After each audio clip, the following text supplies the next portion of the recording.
Hello. Sorry, we were having some technical problems. I hope folks are there. This is Richard Foster, and I'm the host of Southern Nightmare. We have some news I wanted to share today. First, to start off, we are now on Spotify. As of today, we're available on Spotify. You can find us there.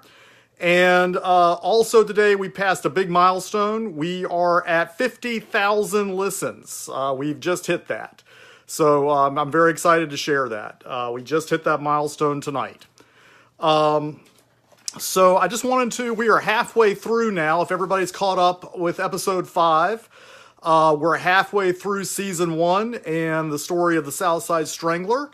So I thought it would be a good time to take some of your questions and start to talk about some of the podcast and what we've seen so far. So I'm just going to go with some of the questions, and if anybody has any, please feel free to chime in with them as we go. So Stephanie Gibson, who has become a Facebook friend of mine, asked, what prompted you to choose this series of tragedies to focus on? So this started back in September of last year with Style Weekly. And I was a reporter there back in the late 90s, and I've freelanced for them for years. And my friend Jack was the editor there last year for a little while. And Jack had come to me and said that he was thinking about doing a podcast. And would I be interested in doing something with them? Maybe something investigative or crime. So we talked about that, and we were mulling over ideas. And Lori, the publisher at Style, was also thinking about this. And so it was kind of one of those great minds think alike moments where we all sort of together individually came up with the idea of the South Side Strangler story, which really is kind of a no-brainer for Style. And it was one of those things that was just sort of serendipitous, and we realized that we're in the middle of the 30th anniversary of this thing. And you may recall from the podcast earlier that Debbie Davis, the first Richmond victim of the South Side Strangler, was an employee at Style, and she worked there about 10 years before I did. I know people who knew Debbie. There were coworkers I had at the time who knew her. So it is really, it's a very close story to Style. So that's how it got started. Hey, Julie, how are you? Nice to see you. Thank you. So my friend Kate joked that if I was going to pay for the Ambien she needs to go to sleep at night now. And on that same note, we were asked on Instagram by LHW Interiors here in Midlothian, did you ever feel the presence of the victims? I don't believe in ghosts, so I would say that not in that sense, but there have been times that I have felt very close to them when I'm with their family members, or there was a November of last year, I went up to Alexandria and Arlington, and I was looking for some of the sites up there of where the Arlington murders had happened and some of the rapes and attacks had happened. And I interviewed some defense attorneys and Helen Fahey, the former prosecutor from Arlington. And that day, it was kind of a cloudy November day, very cold, and probably not that different a day from when Sue Tucker in Arlington was murdered. And I went to the neighborhood in Fairlington Villages where Sue was murdered and looked at her house and went behind the field back there. And it's very lonely. You can certainly see where, this townhouse on the corner, it's at the end of a dead-end road. There's this blank, empty field there where people walk their dogs right next to train tracks. There's some trees for cover. And one of the things I found most startling is that there were bars on the window of the window that he had broken into now, where clearly there weren't before, which was kind of sad. And another startling thing I found that day was that, thanks, Chris, nice seeing you. Another startling thing I found that day was how small that window was that he broke in through at Sue Tucker's house. It was, it was probably like 18 by 16. I mean, it was very small, a really small little rectangular window in the laundry room. And they actually had a police officer who was about the same height and measurements as the Strangler, who went in through this window and squeezed himself in to show that it could be done. Because I mean, when you look at this thing, you think there's no way. I mean, I mean, he obviously wanted to get in the window. So let me see. Sam Simpson in Richmond submitted a question, wanted to know about thoughts for season 2. So I very much want to do a season 2, and it's certainly something I'm thinking about. One thing I would like to know from all of you in the community is, do you want another story like this where the whole story can be told and we can kind of tell it from beginning to end? Do you want an unsolved one, a cold case? You know, I've written about those in the past, and those are really fascinating. But, you know, they're not always satisfying, unfortunately. Whereas with this one, at least, we have the ability to tell a whole story. There are some other stories we had considered here in the Richmond area before we landed on South Side Strangler, and that just obviously made perfect sense. But we thought about the Briley brothers case, which was this, you know, incredible case. All of Richmond was, you know, really scared back in the late 70s. I mean, I was just a little boy, but I can remember it. And they ended up escaping from death row. It was this just insane case, and I mean, they killed like a woman and her 5-year-old son. I mean it was really, they killed a DJ. It was really intense. And then of course we had the Harvey murders back in the 2000s, where the Harvey family was killed along with some other folks who were killed by the same group of killers. And that was really horrible and tragic and very recent. And I know some folks who know those folks. I suspect there may be some of you watching tonight. So please, yeah, let me know what you think about season 2. And if you haven't already, you may want to check out, this is our Patreon page. I'll just kind of show you. We are trying to raise money for production for season 2 there. And if you donate a small amount, you can get access to all kinds of cool stuff. Like tonight, I posted a bonus interview with an expert on serial killers that I had talked to, Dr. Louis Schlesinger.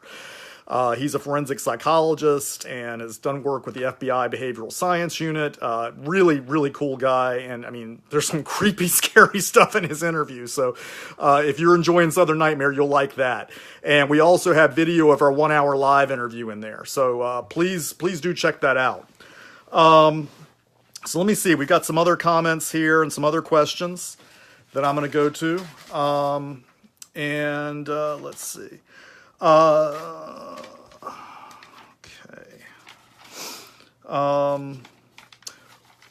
One thing I was going to mention was the fact that, you know, joking about Kate saying she's having trouble sleeping at night. I have had a couple of nightmares from this, believe it or not.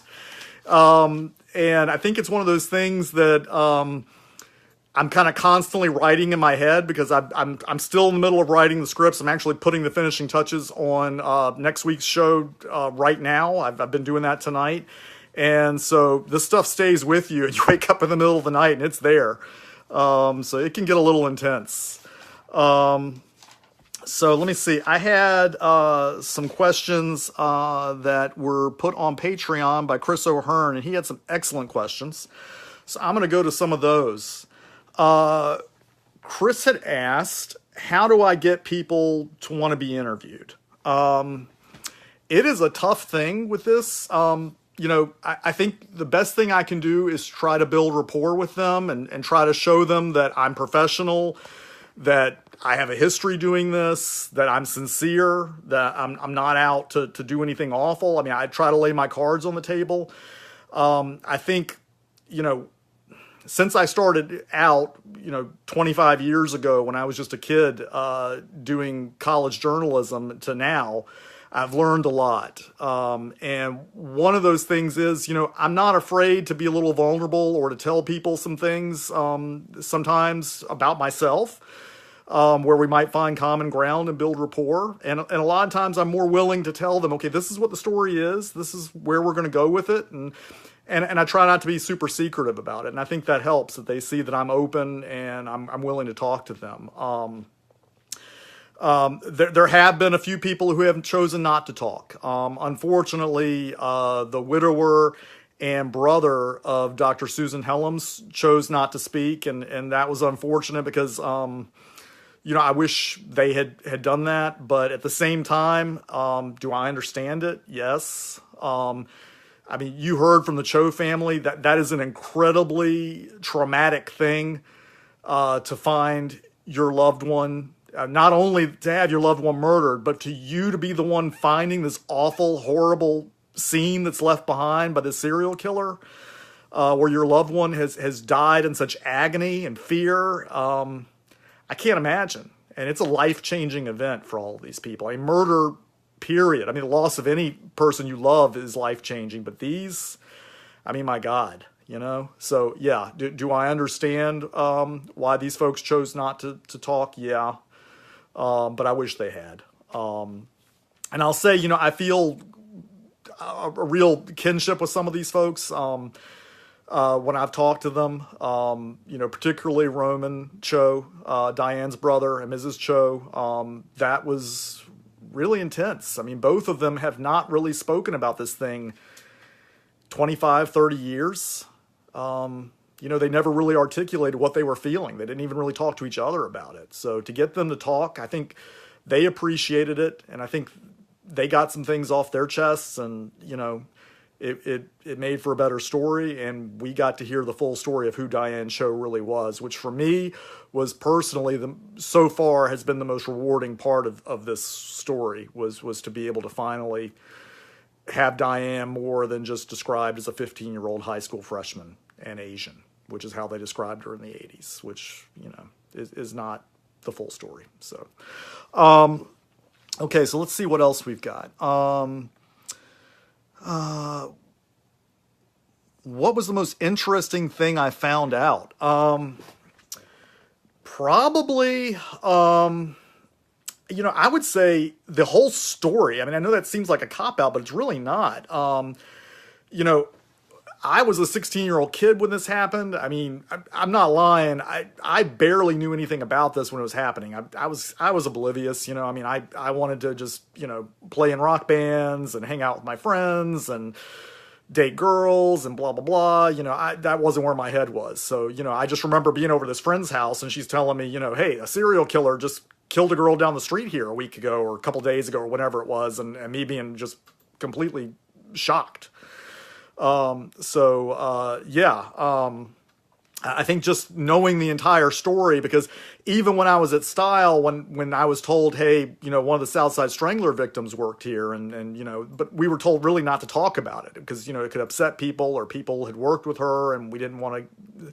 So I didn't really ask a lot of questions back then, which is unusual for me because I'm very curious and I want to know things. And the internet was just getting started. We didn't really have access to things. You really had to go out of your way, go to the library, dig up morgue clips, and I just didn't do that back then.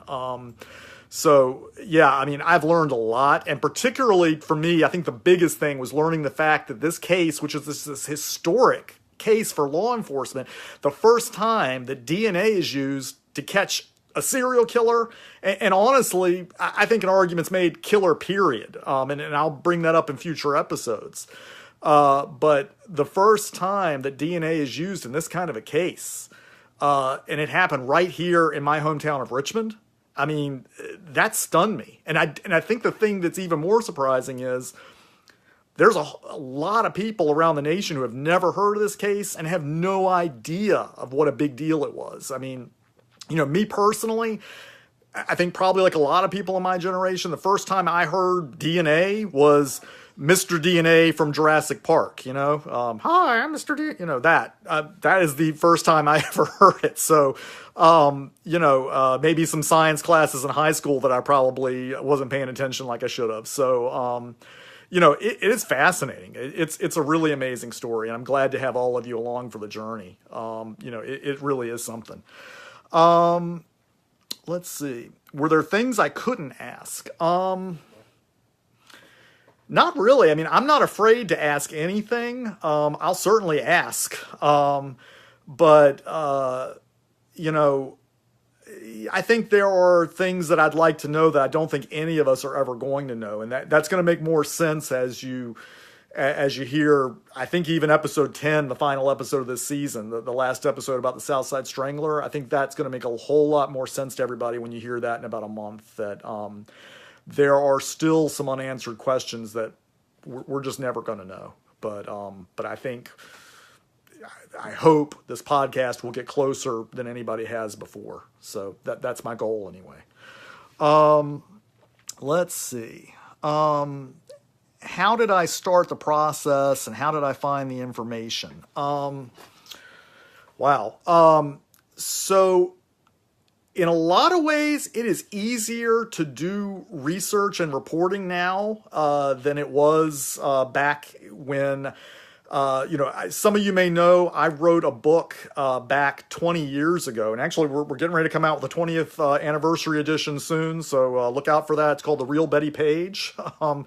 It was a book I worked on starting in college. I got the first interview with the pinup queen Betty Page. For you guys who know about her, she had disappeared in the 50s. Nobody knew what happened to her. I found her when I was a college journalism student and got the first interview with her and ended up writing this biography of her that got turned into a movie by HBO called The Notorious Betty Page, and maybe some of you have seen that. So back then when I was doing that book, there was almost all of it was done, just really brute force, just, phone interviews, calling information, going to the library of Congress, looking up old newspaper archives, looking up old phone books and things. I had to find city directories from the 1940s and 50s to try to find where people lived and where they had moved and what their names were fully, where I might only have a first or last name, and I had an address maybe. It was a lot more challenging pre-internet. I would say you can find a whole lot more on the internet now. In fact, I'm calling people sometimes and they're saying, how'd you get my number? Well, you can find it on the internet. You just have to look. But it does make it a little more challenging because most people have cell phones now. And while they're on social media, it can be a little harder to actually get in touch with them than it was in the days when everybody had a landline. So, but I've remarkably been able to reach, as a matter of fact, I'll share this for folks who are watching tonight. Just this past weekend, I've been really upset because the one victim who I had nobody talking for was Carolyn Hom. She was the first victim of the South Side Strangler, and you've heard that now in episode 5. Carolyn, her parents are dead. I could not find any friends. She was murdered in 1983. This past weekend, I found Carolyn's sister and interviewed her. She sent me some photos of Carolyn, and it is a remarkable story. Carolyn now is a flesh and blood human being, where she wasn't so much in the older articles. And was an amazing lady who broke a lot of ceilings and would have done amazing things if she had had the time to live her career and her life. So I am very excited about being able to bring that to you.